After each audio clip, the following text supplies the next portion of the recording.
Hello guys, and welcome to my channel. Today we are talking about Portuguese license plates. Now, this video may not make a lot of sense to you, but maybe for a curiosity thing, you might like it.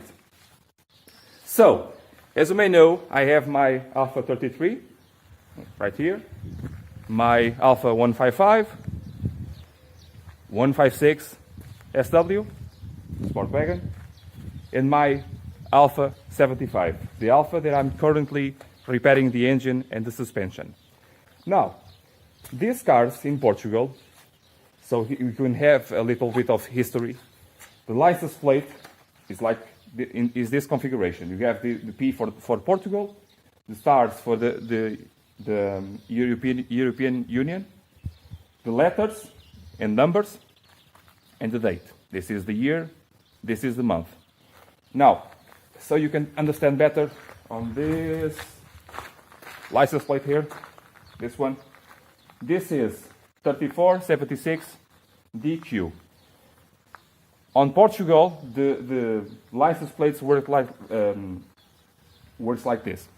This is the 3476, and then the next car is the 3477. As this number reaches 9999, it changes one of the letters, okay? And then it starts all again, 0001, 0002, and as we go, we change the letters and the numbers. So, in the beginning of this year,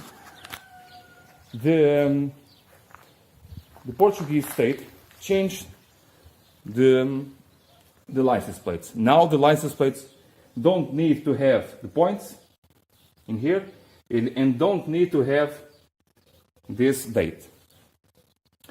When this car first was launched, the license plate was not like this. It was an older type of license plate that I will show you. Okay?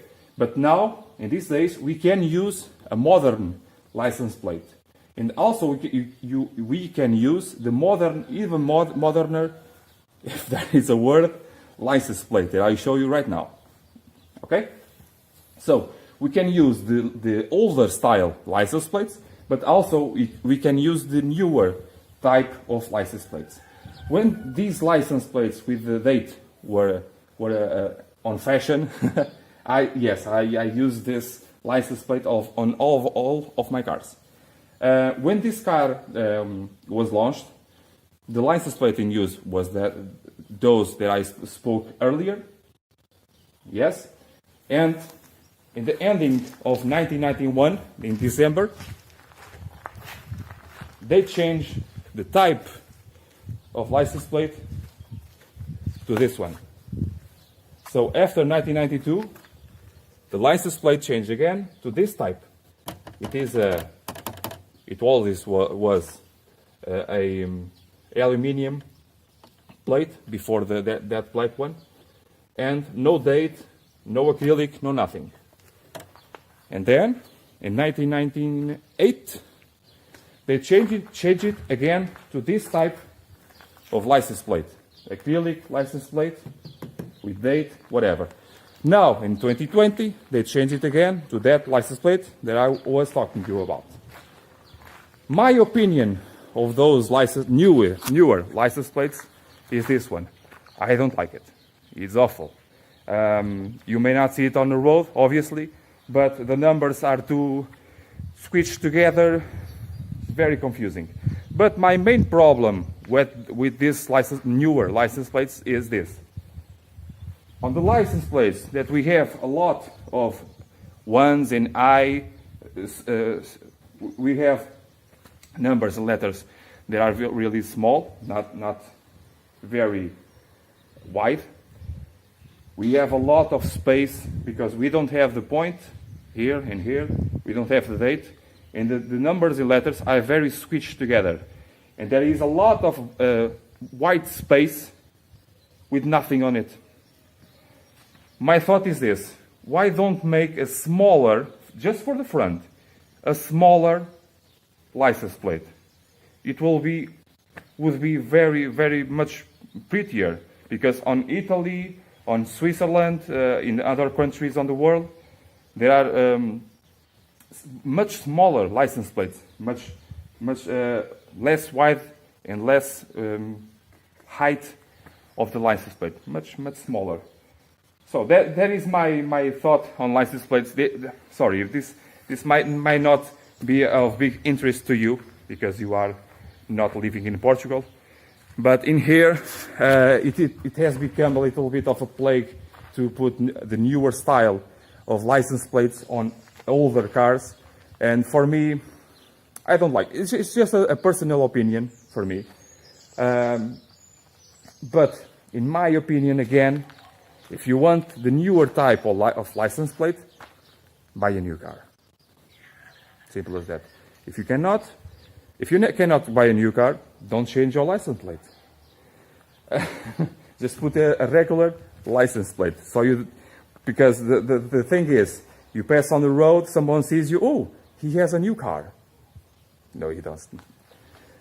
So, my idea for my cars is to put time period license plates. The Alfa 33 will have a black license plate with white letters, raised letters. The Alfa 155 will have a time period aluminium license plate without the date. The 156 is correct. Okay. And the Alfa 75 is already correct as well. They have 1 month, I think, this license plates. So, just a little bit, just a thing, so you to keep up with the Portuguese troubles. So this is my 4 cars, as you can see. Kinda a garage, it's good. It's a good garage. I'm very lucky to have this garage. So guys, in the next video, I will be talking about electrical problems, bad contacts mainly, and specifically here on the Alfa 155, my cat is always searching for food. You are very fat. The horn does not work. You can hear the relay, and the horn almost works. The relay is good. Okay, I will teach you to test relays, to test contacts, all that stuff, and also how to take out the front of the Alfa 155.